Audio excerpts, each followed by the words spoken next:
lay up there? Yeah, they're All right.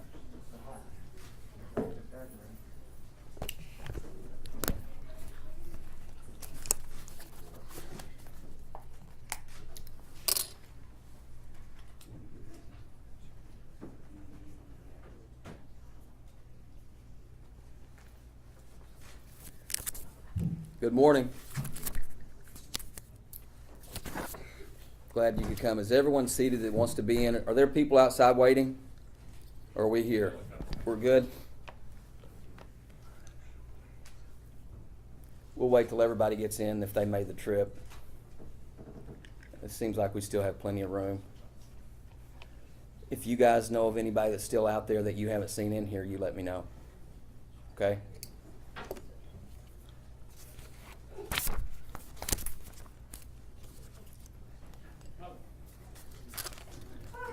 Are these some of the folks that are out there in the square earlier that we heard while we were in my office?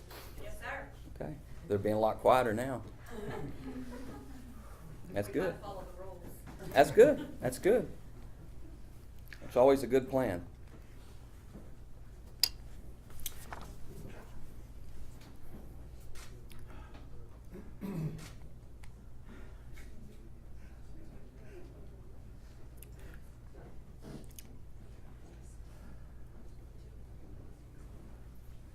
You just tell me when you think they're finished coming in. A few more. We're fine. We're fine.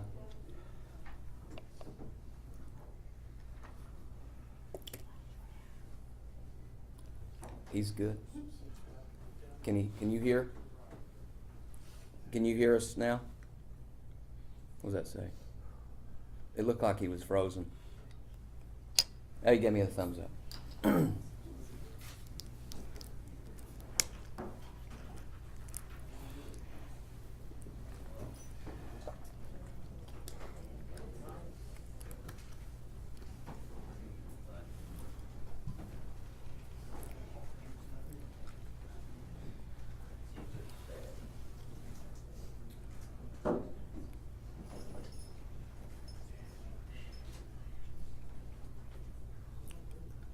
We're good? One more? Last one coming in. There we go.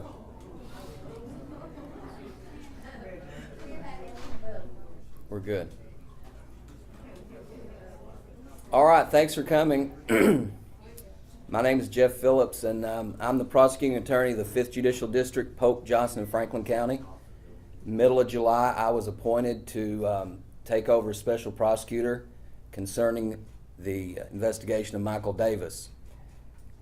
I received the file around that same time, middle of July, went about reviewing the file and working with state police who did a really good job investigating the case. They've been more than cooperative with me and helped me in every way. I apologize for my voice. I've done a lot of talking this week in a lot of different places. What I'm going to do now is read to you the affidavit that was presented to a judge this morning with an arrest warrant for Michael Davis.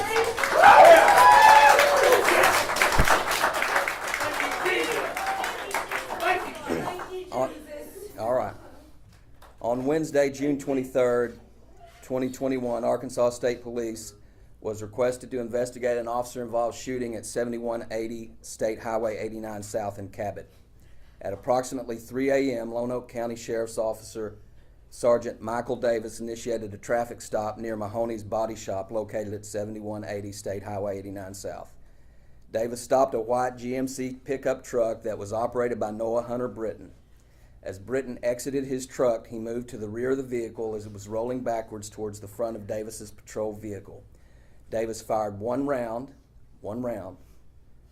from his county-issued firearm, striking Brittain in the lower right neck. Brittain then fell to the ground. Davis notified his dispatch that shots had been fired and requested assistance. The passenger, Jordan King, was detained by Lone Oak County Sheriff's Office deputy. After placing King in custody, Davis and the deputy cleared the truck. After they cleared the truck, they proceeded to render aid to Brittain. Brittain was transported to Baptist Health Medical Center in North Little Rock by MIMS. Brittain later succumbed to his injuries. After reviewing Davis's body camera footage, it was determined that his camera was not activated until after the shot was fired. During an interview with Davis, he indicated at approximately 3 a.m. he was traveling southbound on State Highway 89 South near Forbes Road, where he observed a white GMC truck. As he initiated a traffic stop on the truck, it continued briefly in the southbound lane, crossed the center line, and stopped in the northbound lane. Davis says before he could put his vehicle in park, he heard the truck's engine rev up and then began to travel southbound in the northbound lane.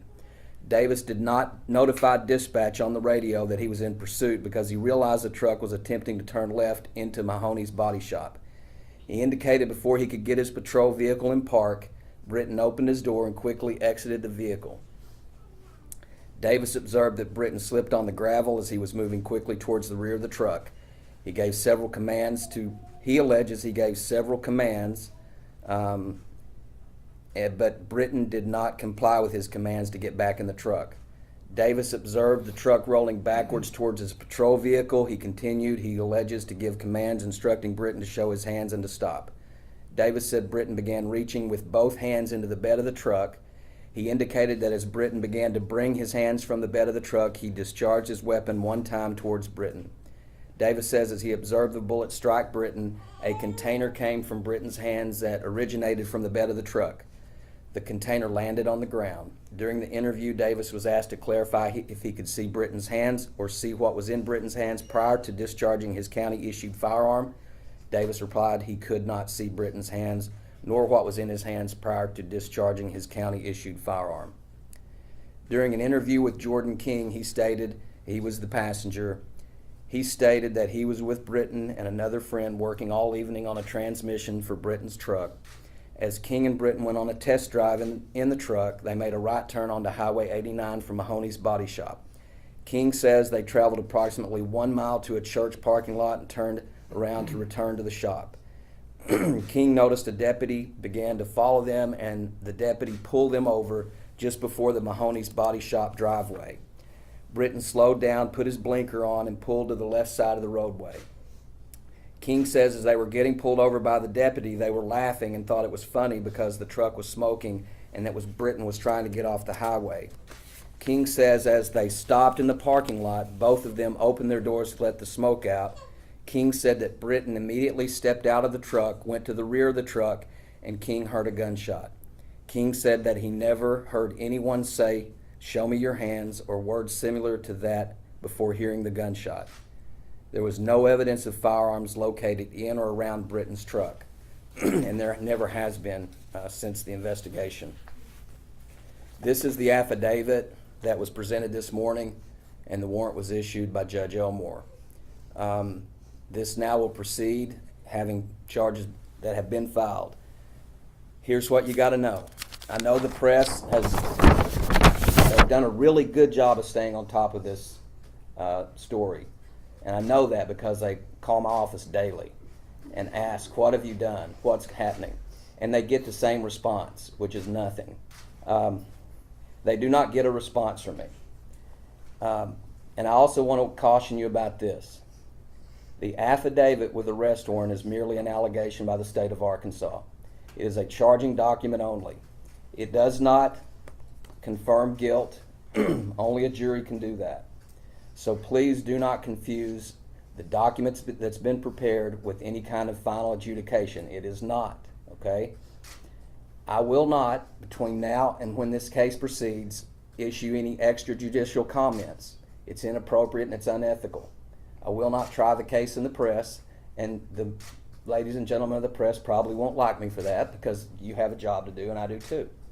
And our job are at odds because ethically I don't talk to the press. I can't talk to the press. I shouldn't talk to the press. But I will continue to work on the case extremely hard, and I will prepare it as it proceeds.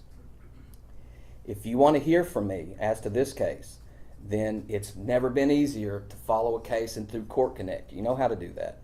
Anytime there's a hearing and I'm in court, you'll be able to quote me then. But outside of court, you won't, because I won't talk to you. I mean, no disrespect by that, but I don't want to jeopardize this case. It's too important. Thank you, Jeff. If you want to hear how things are going, then the filings of the case in Court Connect can lead you there.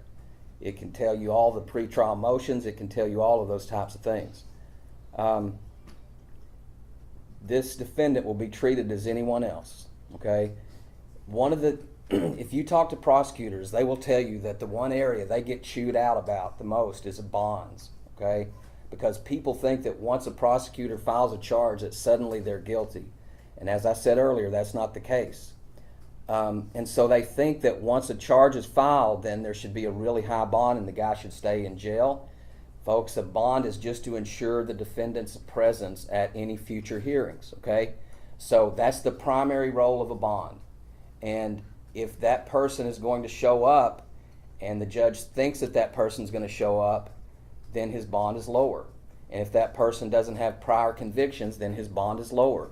If he's a resident of the area and hasn't had any other FTAs or failures to appear, then that bond is going to be lower. I only say that to let you know that next week, next Monday, there's going to be a bond hearing. I will recommend a bond that is consistent with what bonds are with this type of charge, okay? And there will be conditions on the bond. If you want to be present at that bond hearing, you can be present, I guess. I mean, Lone Oak County was kind of foreign to me until I got appointed, and now I'm becoming familiar with it. So I'm still trying to figure out the lay of the land there. This case is going to proceed. Emotions will continue to run high. There will be a whole other set of emotions now from another side, and those are going to be a conflict. And all that I'm going to do is stay in my role as prosecutor and do what I'm ethically supposed to do. And to that end, as ethically as I can be, I will not be answering any of your questions. All right? I have the affidavit, so, and I appreciate the time here today. Thank you.